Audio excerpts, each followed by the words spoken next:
аюулын аймгаас ирж оролцож байгаа Насанбат. За иргэний боломжхад наадам бол одоо нэлээд өөрийнх нь зайн л оруулж ажиллахыг хичээж байгаа шиг байна. За наадам бол одоо онцлог нэг үйл за ерөнхийдөө альж байрлалаас бол тоглоно. За хөлийн өшөглөлт сайтай. За гарын цохилт бол одоо сайн. За энэ бокс бол сайн урагшлал, залуучууд бол сайн урагшлал тэмцээн 2009 онд авраг болж ирсэн ийм тамирчин. Тэгж бодохоор бол наадмын хувьд одоо ямар ч ус тулааны спортын төвд ороод оролцсон бас өөрөө улаахааргүй бас аль алинд нь шилдэг гэдгээ харуулдаг болсон.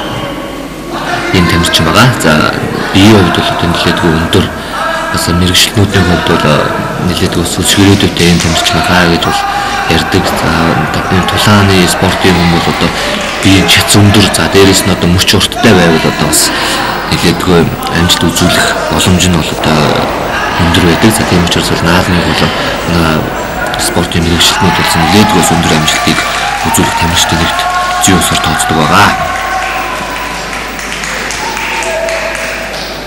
За наадмын цохилт амжилттай болсон юм байна. За шүүгч тоолж байна. За иргэний шүүгчээр Азийн холбооны шүүгч, олон улсын шүүгч Саруул Эрдэнэ ажиллаж байна.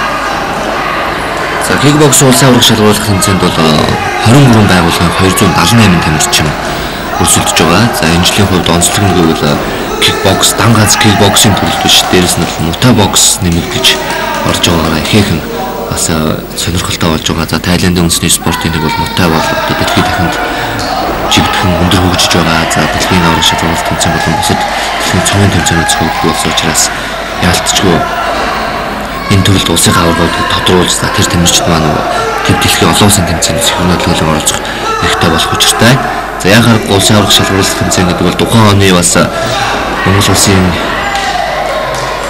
шилдэг тамирчин хэмбэ гэдгийг тодруулж за тэр тамирчин нь бол одоо тухайн ондоо олон улс төв дэлхийн тэмцээнүүдэд сэргүүнэлэн оролцох хэрэгтэй болдгоороо нэлээдгүй ач холбогдолтой тамирчдын хувьд нэлээдгүй өндөр үүрэг хариуцлагатай ийм тэмцээн байдаг.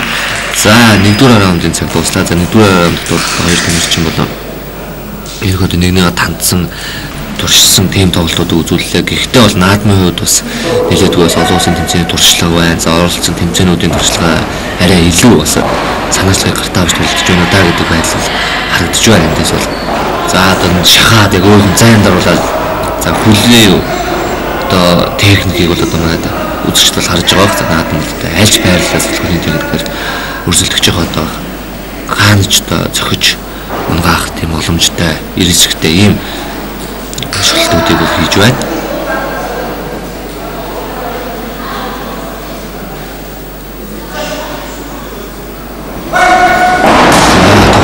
Тулаан үйлчлээ. Ерөнхийдөө шахаад ирдэг санаачлагыг бол гартаа авч тулааныг өргөжлүүлээд байгаа. Наадмын хувьд бол за энэ тулаан бол 71 кг-ын шингийн эсхийн тулаан байна.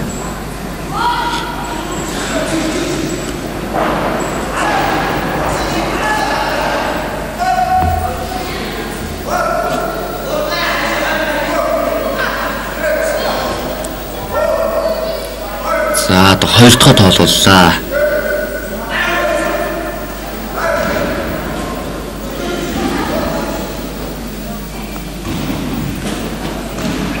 За тулааныг цааш өргөжлүүлж байна шүүгч. За наадам бол одоо яг л одоо түүнийхээ арга барилаар шууд тулаа эхлэнгүүт довтлоо өрсөлдөгч бол одоо зай өгөхгүй довтлж байна.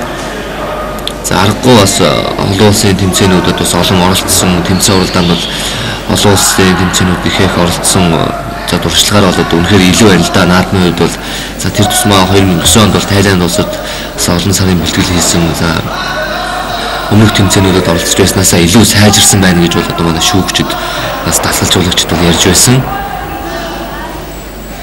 За ерөнхийдөө бол илүү байна эндээс бол яалтчгүй бол одоо манай үзэгчид бол харж байгаа.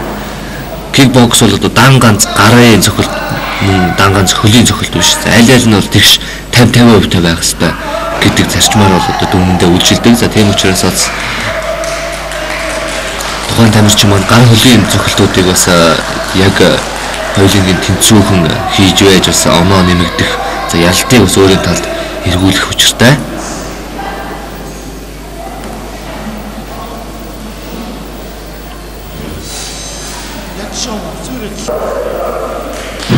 За ингээд тулаан өндөрлөө ингээд иргэний улаан булангаас гарч тулагдсан Мишель кикбокс төвийн тамирчин наадам өрсөлдөгчөө болгож авч байна.